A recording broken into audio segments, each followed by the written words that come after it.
an audio version of the article The Cyclic Argument of Parliamentary Sovereignty. The illogical claims of the political class. One of the biggest blocks to understanding our constitution is the confusion that has been generated around statute or legislation, what it is and how it is supposed to work. It is not only the most significant area of disagreement in the law movement and liberty-minded, but also the most dangerous area of misunderstanding held by those in the political class. Actually, the entire problem can be boiled down to this simple idea: that if you try to explain constitutional law by referencing Acts of Parliament, statutes, as its authoritative source, then everything will fall apart. The power of the Constitution as a liberty-protecting mechanism will collapse at that point. The primary purpose of our common law constitution is to preserve the liberties of the people, and the inverse expression of this is really to define the limits of government power. Clearly, the aim is to prevent a situation in which the government itself could be infiltrated by powerful interests. The machinery of government and public servants themselves, either unwittingly perhaps or with full knowledge but by bribery or blackmail, could then be used by those infiltrators to exert power over the people. The central issue, then, is how much power does the government mechanism itself have? To limit government itself is to protect the people. The branch of government that allows for the creation of statute is the legislature, in the case of Britain, Parliament. But everything boils down to whether the Constitution allows for that law that is created in Parliament to remove or alter the binding framework that is meant to be in place to limit government itself. It stands to reason that if government is meant to be constrained for the people's safety, then clearly the government's own law-making powers must also have its limitations.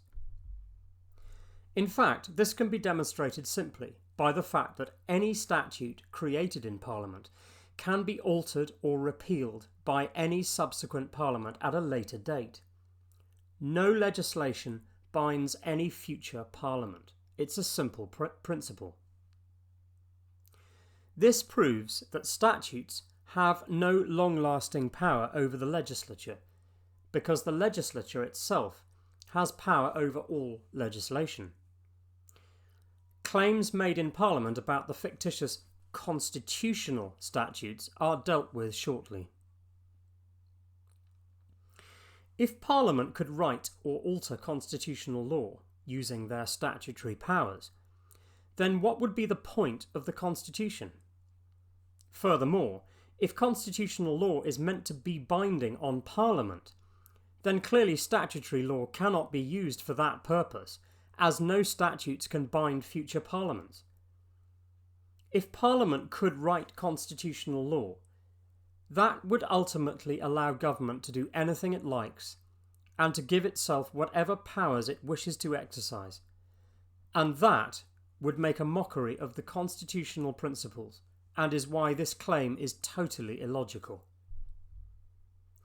The binding powers of the Constitution on the whole of government mean simply that no laws created in Parliament can alter or repeal constitutional law, and therefore Parliament is not sovereign, contrary to the claim made on the Parliament website and made broadly by the establishment. This simple logic should be enough to convince anyone that the Constitution cannot and does not have Acts of Parliament as its basis or foundation. All constitutional law sits above statute, otherwise you are creating a cyclic argument.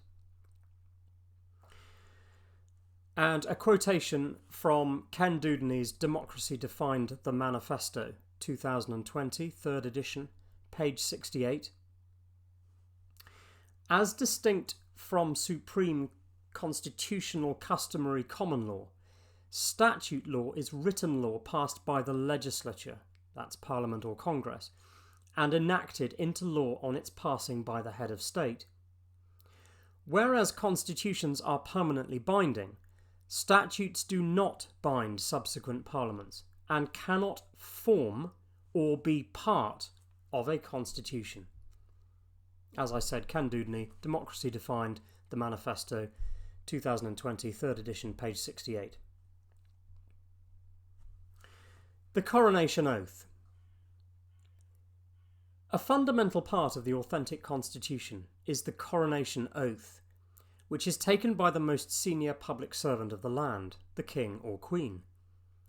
The primary job of this most senior public servant, or first among equals, is to protect and uphold the constitutional rule of law, and therefore the liberties of the people. That being the case, the head of state should promise to govern according to the laws and customs of the nation, specifically the common law, legem terrae in Latin, or the law of the land. You'll notice I left out the text, governing according to statutes in Parliament agreed on,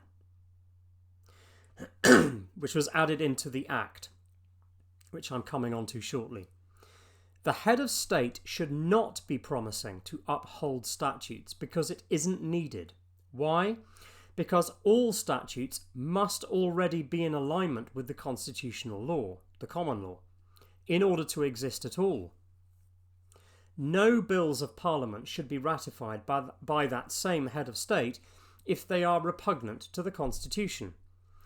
Therefore, lawful statutes are automatically included within governing according to laws and customs. Statutes that are repugnant to the Constitution would be illegal under the Constitution and therefore do not need to be covered in the promise. And indeed, this would be dangerous to include in the oath, as it might imply that statutes, regardless of their legality, would be included in the monarch's method of governance. This will no doubt cause the reader to realise that the Coronation Oath Act itself of 1688 is itself unlawful according to the Constitution. That's quite a claim, but given the logic above, it couldn't be any other way. In fact, this is why all kings and queens, up until the Glorious Revolution, took an oath that was specifically not written in statute by the legislature, no doubt because they knew that this was treasonous.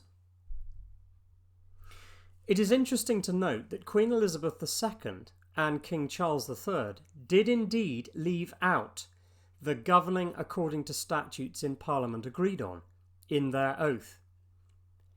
And it is also interesting that some people have expressed concern over this, not realising that in fact this was correct and closer to the proper constitutional oath principles. Elizabeth and Charles were actually correct in what they promised. Leaving out the statutes agreed on in Parliament is really an additional safeguard. Government should not be legislating for changes in the Coronation Oath unless it is already in alignment with the common law. This would be a breach of constitutional law, as the political powers of government would be involving themselves in the constitutional affairs of the realm. Constitutional statutes, wishful thinking on the part of Parliament. A fairly recent invention is the notion of constitutional statutes. On further investigation into this, one can see this is really nothing more than wishful thinking on the part of the political class. Just to clarify further, there has been a growing collective misunderstanding, not surprisingly as implied through the title itself, that these constitutional statutes are themselves constitutional law. This couldn't be further from the truth, as these statutes are merely a reflection of already existing constitutional principles and contain expressions of them, nothing more. Statutes, all through our history, have re-expressed aspects of the Constitution. But that doesn't mean they are themselves the source of that constitutional authority. They couldn't possibly be. Their claim has stuck for an additional reason. As stated above, all statutes can be repealed or amended. But this little trick simply makes some of them a little more sticky. There is a category of statute in which the normal implied repeal mechanism does not apply.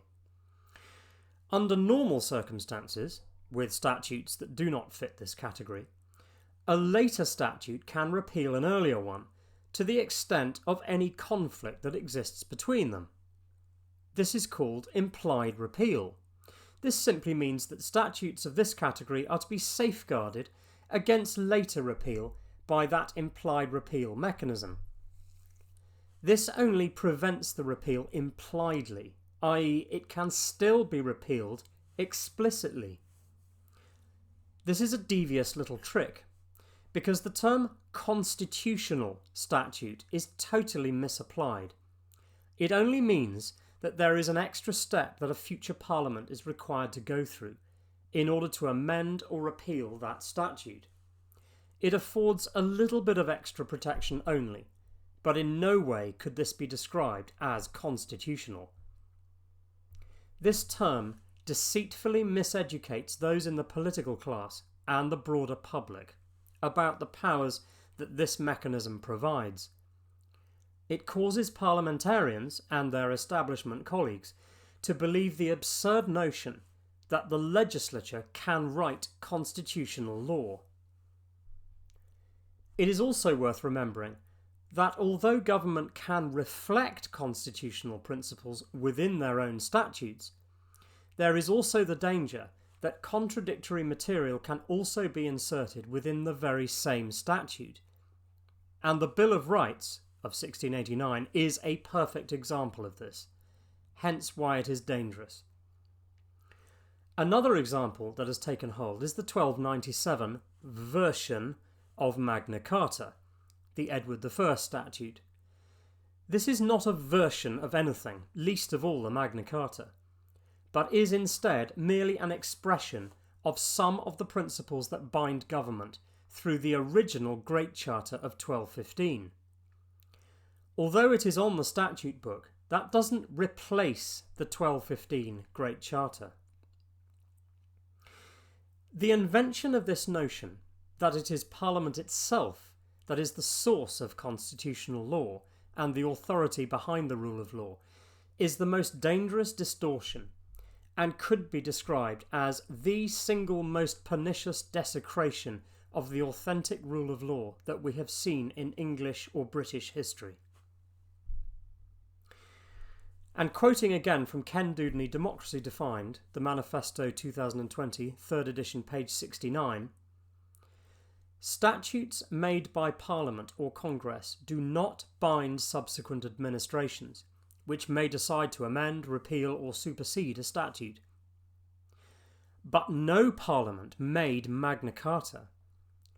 The Great Charter was made by the people directly with the head of state, explicitly to preclude tyranny, injustice and misgovernance, by binding all heads of state and the modus operandi of government for all time under judicium parium, the trial by jury justice system of legem terrae, the law of the land. The laws of Parliament cannot change any aspect of or impinge in any way upon the common law at 1215. The perpetual binding dictates of the Great Charter. The 1215 Great Charter Constitution governs government through the supreme authority of the People's Trial by Jury Courts, to which all men and women, without exception, are liable and subject. End quote. As I said, from Ken Dewdney's Democracy Defined, the Manifesto, 2020, 3rd edition, page 69. Ultimately, therefore, and in the interests of summarising, government statute cannot and must not have the power to write constitutional law. For if it could, then there would be no purpose to the Constitution itself as a mechanism for precluding government tyranny. The people can only remain sovereign and have their fundamental individual rights upheld if the government and its entire machinery remains subsidiary to the authority of the people themselves through the mechanism of jury independence. And just to end with a further quotation from Lysander Spooner, An Essay on Trial by Jury, 1852. These are the same laws and customs, the common law, which were called by the general name of the law of the land, or the common law, and with some slight additions were embodied in Magna Carta.